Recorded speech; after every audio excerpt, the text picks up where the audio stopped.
The spacecraft descended through the atmosphere of the azure planet, its hull gleaming in the light of twin suns. Dr. Jisoo Park stood at the viewport, her dark eyes fixed on the approaching surface. As Earth's senior xenobiologist, she had prepared years for this moment. First contact with the Azurians. "Beautiful, aren't they?" Captain Taeho Kim said, joining her at the window. Below, dozens of blue-skinned aliens waited on a crystalline landing platform. Their skin ranged from pale sky blue to deep cobalt, and they moved with fluid grace that made them appear to be dancing rather than walking. "Yes," Jisoo answered, "beautiful and entirely unknown." The ship settled on the platform with a gentle hiss. Jisoo checked her equipment one last time. Sample containers, scanners, and data tablets. The team had trained for every scenario, but nothing could truly prepare them for meeting an alien species. "Remember," Captain Kim addressed the crew, "we represent all of humanity. Ambassador Young will lead diplomatic efforts. The rest of you, follow protocols. Dr. Park will coordinate scientific exchange." The airlock opened, and Earth's first diplomatic mission to Azuria officially began. Ambassador Hyunwoo Young stepped forward first, his formal uniform crisp despite the journey. The tallest Azurian moved to meet him, raising four-fingered hands in what appeared to be a greeting gesture. "We welcome Earth's children to Azuria," the alien said in perfect, unaccented English. "I am Lanny, High Counselor." Jisoo felt her scientific mind racing. How had they learned English so perfectly? The universal translators should have been necessary, yet the Azurians spoke as if born to the language. The welcome ceremony moved to a grand hall with transparent walls overlooking an Azurian city. Buildings twisted upward like frozen waterfalls of pale blue glass. Jisoo noticed her colleagues seemed entranced by the beauty around them, but something felt wrong. The perfection seemed too complete. Over the next 3 days, Jisoo established her lab in the quarters provided by their hosts. The Azurians were generous, offering technology and knowledge freely. They answered questions with patience and asked many of their own. On the 4th day, Jisoo noticed changes in her team. Engineer Jun smiled constantly, his eyes slightly unfocused when speaking of their hosts. Communications specialist Du Yun kept disappearing for private cultural exchanges. "Don't you think they're wonderful?" Hey Newell, the assistant diplomat, asked Jisoo over breakfast. "So advanced, so peaceful. We have much to learn from them." Jisoo nodded but said nothing. Hey Newell had criticized the Azurians just 2 days earlier for their secretive governing structure. When Captain Kim failed to appear for the daily briefing, Jisoo sought him out in his quarters. She found him sitting with an Azurian female, both silent, just staring at each other. "Captain," Jisoo said from the doorway. Kim looked up slowly, as if waking from sleep. "Dr. Park, this is Yuma. She's teaching me Azurian meditation." "I see. Our briefing was scheduled for 20 minutes ago." "Was it?" Kim smiled vaguely. "It doesn't seem important now." Jisoo returned to her lab and locked the door. She examined blood samples she had taken from the crew upon arrival and compared them with fresh samples collected that morning. The differences were subtle but definite: elevated endorphins, altered hormone levels, and slight changes in neurotransmitter activity. Something was affecting her team. Something Azurian. That evening, Jisoo noticed she was the only human eating dinner alone. Each crew member sat with an Azurian, engaged in quiet conversation, faces rapt with attention. No one spoke to others or moved between tables. The mess hall felt more like a collection of separate intimate encounters than a communal space. Jisoo excused herself early and wandered the halls of the embassy building. She passed Technician Min, who was allowing an Azurian to examine Earth's communication equipment without security protocols. "Min," Jisoo called sharply. "That area is restricted." Min turned, his expression peaceful. "It's fine, Doctor. They're our friends." Jisoo pretended to accept this and continued walking. She noted other security violations: Doors left unlocked, screens displaying sensitive information, crew members sharing restricted data openly with their Azurian friends. Near midnight, unable to sleep, Jisoo decided to check the communication center. The room should have been empty at this hour, but a light glowed from inside. She approached quietly and peered through the doorway. Do-Yun sat at the main console, fingers moving across the controls. An Azurian stood behind him, one blue hand resting on his shoulder. Jisoo recognized the screen display. Earth defense coordinates and codes. Do-Yun, she called softly. What are you doing? He turned, his eyes unfocused and dreamy. Helping our friends, he said simply. The Azurian stepped forward, smiling gently. Dr. Park, you should be resting. I couldn't sleep, Jisoo said, forcing a smile. Too excited about tomorrow's research. Perhaps I can help you find peace, the Azurian offered, extending a hand. Jisoo backed away. Thank you, but I just need some tea. Good night. She hurried back to her lab and engaged all locks. Working through the night, she analyzed air samples and discovered trace particles unlike anything in Earth's atmosphere, molecular structures that could potentially bind to human neural receptors. As dawn broke over the azure horizon, Jisoo looked out at the alien landscape with new understanding. The Azurians weren't just making friends. They were taking control. And she might be the only one who knew. The morning light cast blue shadows across Jisoo's lab as she studied her findings. The door chimed, and she quickly hid her notes before opening it. Security Officer Da-Hyun stood in the corridor, his normally alert eyes showing the same dreaminess that had affected the others. Captain Kim asked me to check on you, he said. You missed the morning briefing. Jisoo smiled. I was caught up in my research. Please come in. Once inside, she studied Da-Hyun carefully. His pupils were dilated, and a slight blue tinge marked his neck, where an Azurian might have touched him. But unlike the others, he seemed to be fighting whatever influence affected them. Officer Da-Hyun, do you feel strange lately? Jisoo asked directly. He hesitated. Yes. Something is wrong. I keep losing time. Yesterday I gave my security codes to my Azurian guide without question. I only realized what I'd done hours later. Jisoo made a quick decision. She showed him her microscope. Look at these blood samples. The top is from our first day. The bottom is from yesterday.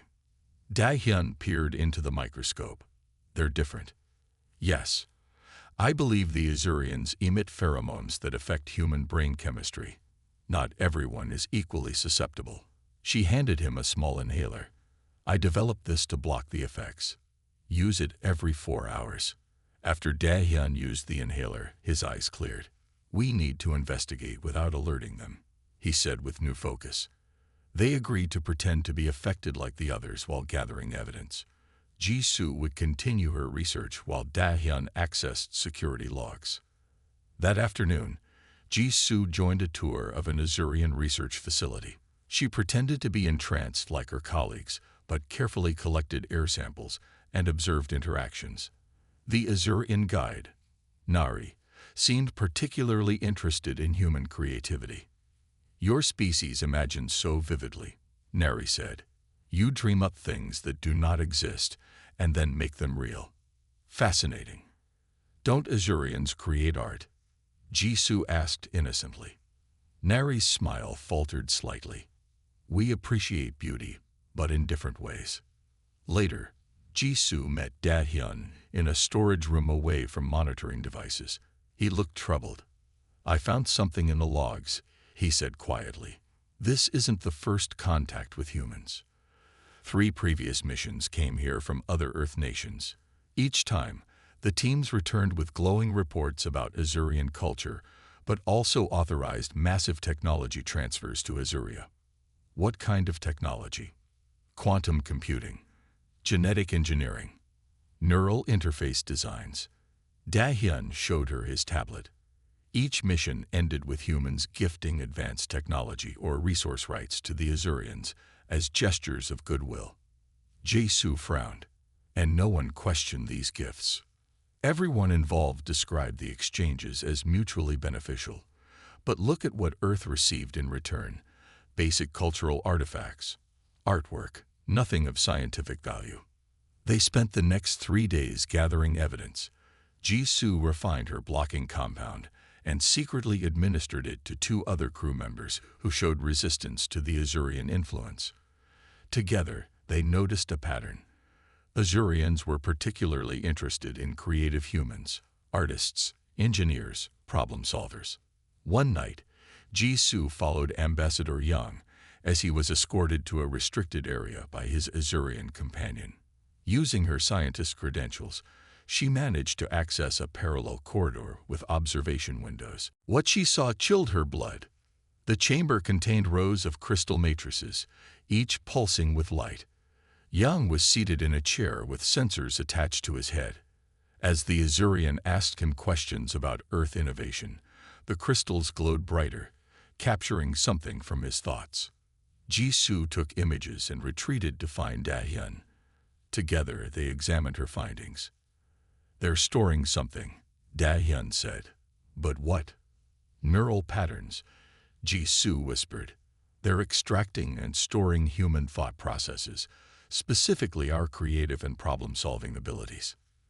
The next day, they managed to remove one small crystal from an unattended laboratory. In Jisoo's lab, they connected it to a neural scanner. The results confirmed her theory.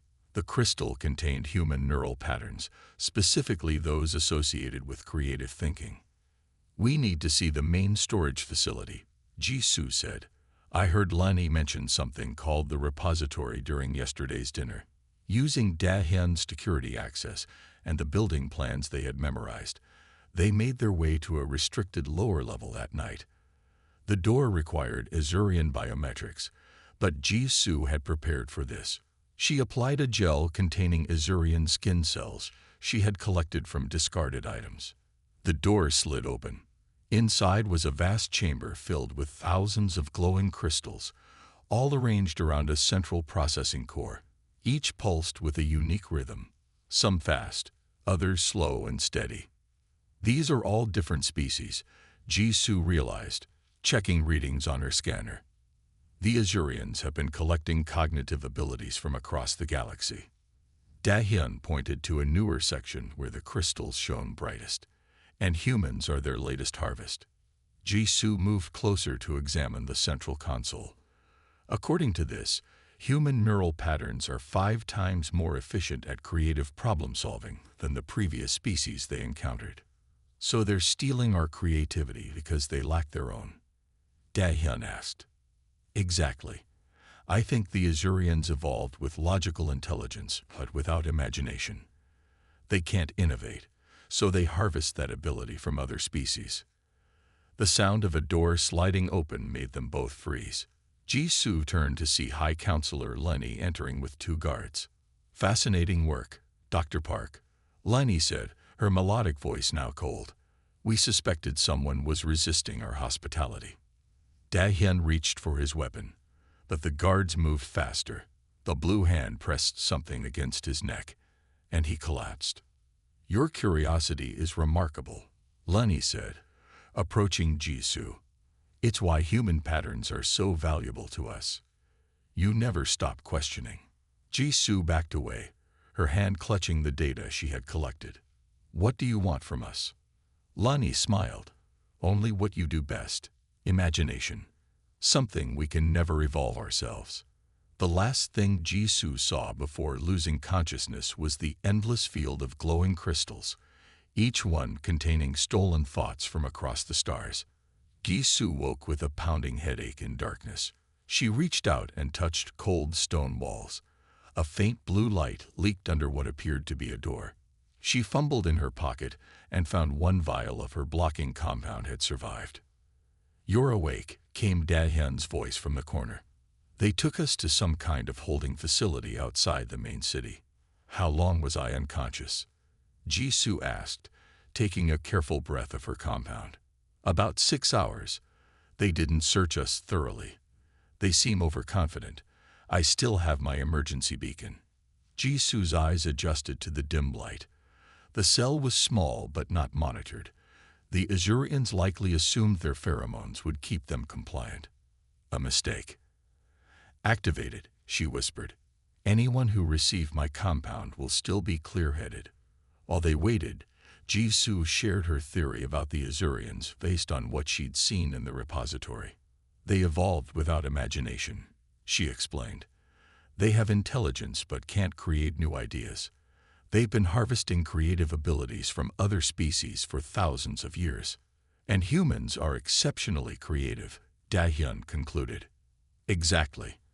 Our brains generate new connections and patterns better than any species they've encountered before." 3 hours later, they heard muffled sounds outside. The door slid open to reveal Engineer Jaiwon and Medical Officer Sung, both wearing breathing masks and carrying weapons. "The Azurians think you were taken for processing," Jaiwon explained as they hurried through dark tunnels. "We created a false record in their system." They emerged into a rocky landscape beneath the planet's smaller moon. A small shuttle waited, camouflaged among boulders. Inside, 4 more crew members had established a makeshift base. "We've been hiding in the magnetic mountains," Sung explained. "The fields disrupt Azurian detection technology." Jisu quickly shared everything she had discovered about the Azurians and their crystal technology. "They need our creativity," she told the small group. "Their entire civilization depends on harvesting cognitive abilities from other species. Without it, they can't solve new problems or advance their society." "So what's their plan for Earth?" asked communications specialist Yuna, who had managed to resist the Azurian influence naturally. "Based on what I saw in their systems, they're preparing for a full-scale extraction," Jisu said grimly. "They'll invite large delegations from Earth, affect them with pheromones, and extract their thought patterns. Eventually, they might seek open immigration from Earth to Azuria." "We need to warn Earth," Dahyun said, "but all communications are monitored." Jaiwon, the youngest of their group, had been quietly working on a device in the corner. "I might have a solution," she said, holding up a small silver sphere. "I've adapted Dr. Park's compound into an airborne form using Azurian technology. If we can release it into the embassy ventilation system, it could clear the minds of our crew." Jisu examined the device with admiration. "This could work, but we'll need to access the environmental controls in the main building." They spent 3 days planning their mission. Jisu refined the compound while others mapped guard rotations and security systems based on their observations before escaping. "There's something else you should know," Jisu told them the night before their mission. "The Azurians aren't evil in the way we understand it. They genuinely can't comprehend that what they're doing is wrong. In their minds, they're simply trading comfort and technology for an ability they lack." "That doesn't justify stealing our minds," Dahyun argued. "No, but it might help us negotiate if we succeed," Jisu replied. "They need creativity. Maybe there's a way to share it without having it stolen." The next morning, their small resistance moved out. Using the shuttle's cloaking technology, ironically, designed by humans and shared with the Azurians in previous exchanges, they approached the embassy complex. Jaiwon and Yuna would access the environmental controls. Dahyun would create a diversion in the landing bay. Jisu would try to recover their research data and attempt to reach Captain Kim. The initial stages went smoothly. Dahyun triggered a minor fuel leak in a transport vessel, drawing security away from the main building. Jiwon and Yuna, wearing maintenance uniforms taken from storage, easily accessed the lower mechanical level. Jisu made her way to the research wing, moving quickly through corridors. She found her lab untouched, her hidden backup data still concealed beneath a floor panel. She downloaded everything to a portable drive and headed toward the command center where Captain Kim was likely to be. As she rounded a corner, she nearly collided with Ambassador Young, his eyes glazed and unfocused. "Dr. Park," he said slowly, "you should not be here. Our Azurian friends have been looking for you." Jisu reached for her inhaler containing the blocking compound. "Ambassador, You're being influenced. Please, breathe this in." Before she could administer the compound, 2 Azurian guards appeared behind Young. Jisoo turned to run but felt something strike her back. Her muscles seized, and she fell to the floor, the inhaler rolling from her hand. Through the neural link they had established earlier, she managed to send one message to Jaiwon. Compromised. Proceed with plan. From her position on the floor, Jisoo watched as the ambassador picked up her inhaler curiously. "What is this device, Dr. Park?" asked a melodic voice as High Counselor Lani approached. "Another tool of resistance. Your persistence is remarkable." As Jisoo's consciousness began to fade again, alarms blared throughout the facility. G1 had reached the ventilation controls. "What is happening?" Lani demanded, her perfect composure slipping for the first time. Jisoo managed a small smile before darkness took her. The resistance had begun. Jisoo woke in a transparent chamber overlooking the Azurian capital city. Unlike the dark cell before, this prison was elegant and well-lit. The walls seemed made of the same crystal material used to store neural patterns. She noticed her restraints allowed limited movement around the circular room. "You are awake," said a melodic voice. Jisoo turned to see an Azurian unlike any she had encountered before. This one's skin was a deeper, more radiant blue, almost luminescent. She wore a simple white garment that seemed to float around her slender form.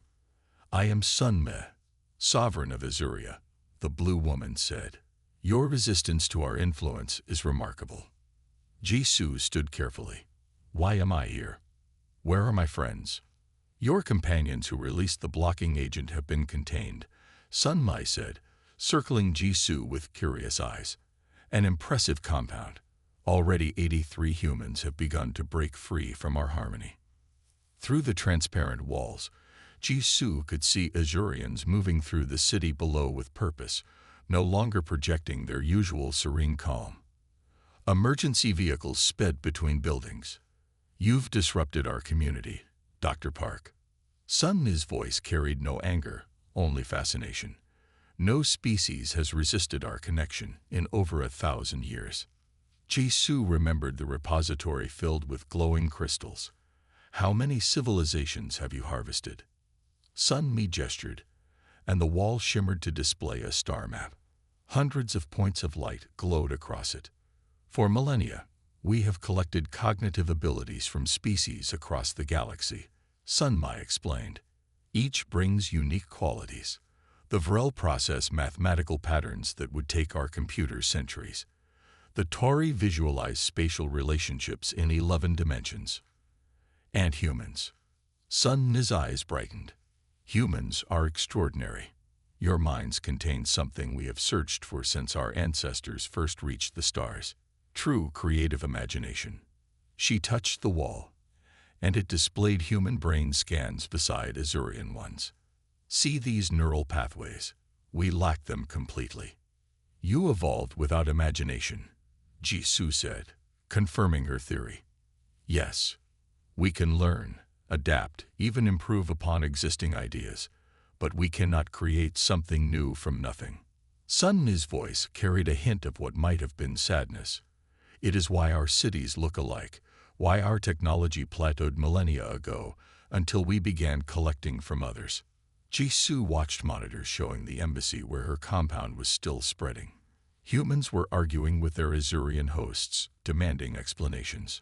"Your plan was to extract our creativity and store it, to use humans as a resource." Sunmi tilted her head. "Is that wrong?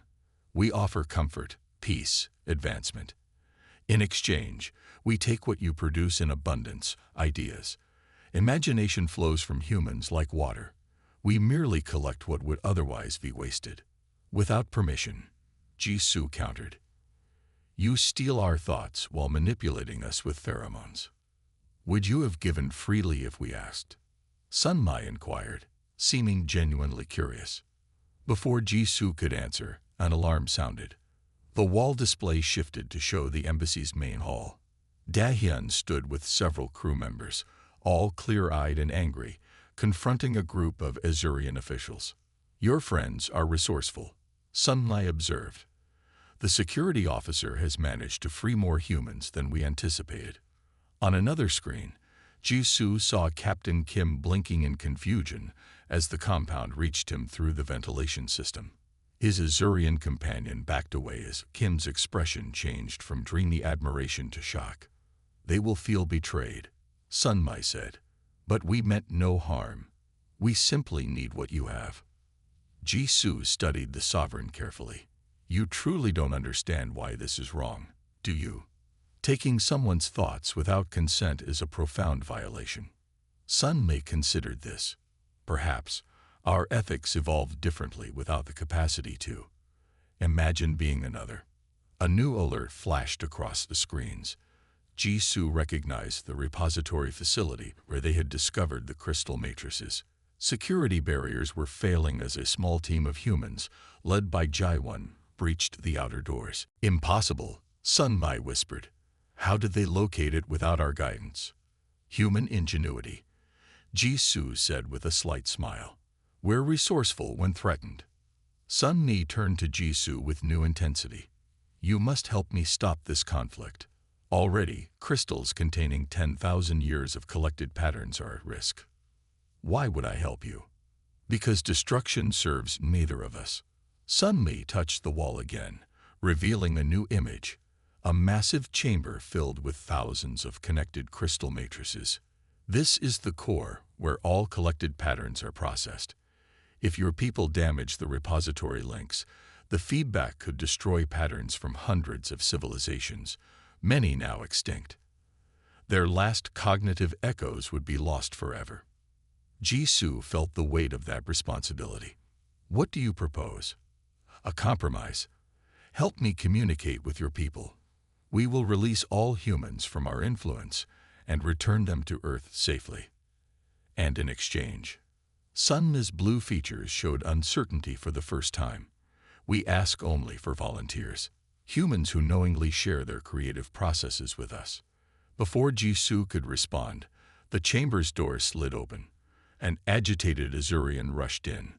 Sovereign, the humans have accessed the primary extraction facility. They're connecting to the core's control systems. On the monitor, Jisoo watched as her friends accessed the central controls of the repository. They didn't realize what they were tampering with. Connections to thousands of stored patterns from across the galaxy. They're going to attempt to shut it down. Jisoo realized. They don't know it could destroy everything. Sun Mi looked at Jisoo with genuine fear. Will you help us prevent this catastrophe? Or will you let your revenge destroy the last memories of civilizations long gone? Jisoo made her decision. Give me a communication link to Dahyun. Now. The transmission screen flickered as Dahyun's face appeared, his expression hardening when he saw Jisoo standing next to Sun Mi. Jisoo, are you all right? Are you under their control? His voice was tense as he glanced between her and the Azurian sovereign. I'm clear-headed, Dahyun. Listen carefully. You need to stop the shutdown sequence immediately. The crystal matrices contain the last remaining thought patterns of extinct civilizations. Destroying them would be an unimaginable loss. Dahyun hesitated, his hand hovering over the control panel. Behind him, Jaewon and the others watched with uncertainty. Why should we trust them after what they've done? He asked. Jisoo took a deep breath. Because we're better than that. We understand the value of preserving knowledge and history. The Azurians did wrong, but destroying unique patterns from across the galaxy isn't justice, it's vengeance. After a long moment, Dahyun nodded and stepped away from the controls. What's the alternative? Sun Mi stepped forward. A new agreement. No more secret harvesting. No more manipulation. We seek willing partners to share creativity, not unwilling donors. And our people go free, Dahyun demanded. All of them, Jisoo confirmed. I've made sure of it. As the immediate crisis subsided, Jisoo worked quickly in a laboratory Sun Mi provided. With the Azurians' advanced equipment, she modified her blocking compound into something entirely new.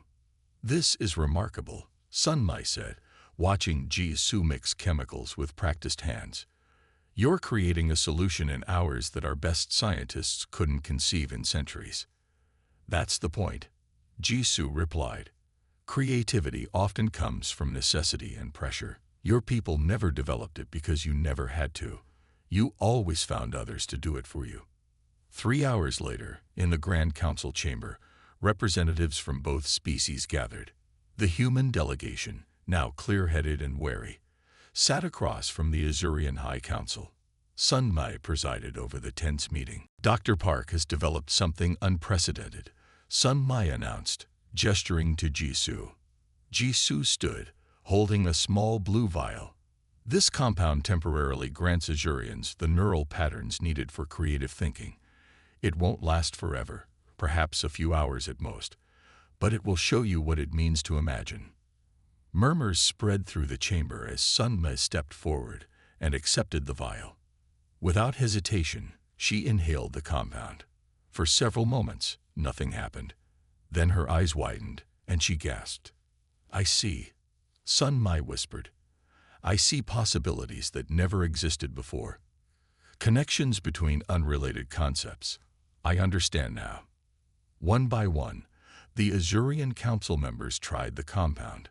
Their normally composed expressions gave way to wonder, confusion, and for some, distress at the flood of new thoughts.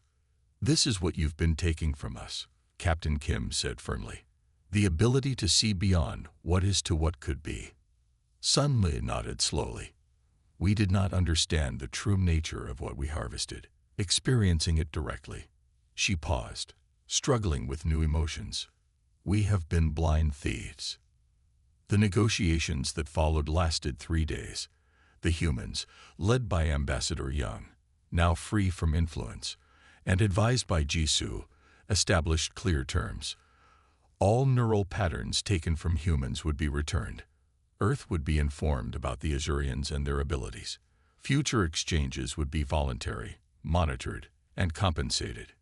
In return, Ji-Su would help develop a permanent solution to the Azurians' evolutionary limitation, not a continuous supply of stolen creativity, but a way for them to develop their own.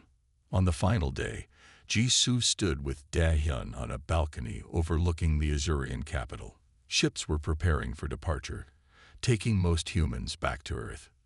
"You're really staying?" Da-hyun asked, concern evident in his voice. Ji-Su nodded. "This is the scientific opportunity of a lifetime. Teaching an entire species how to imagine, how to create." She smiled. "Besides, someone needs to make sure they keep their promises. The Council is sending me back as Earth's security liaison," Da-hyun said. "I'll be returning in 2 months with the first official delegation."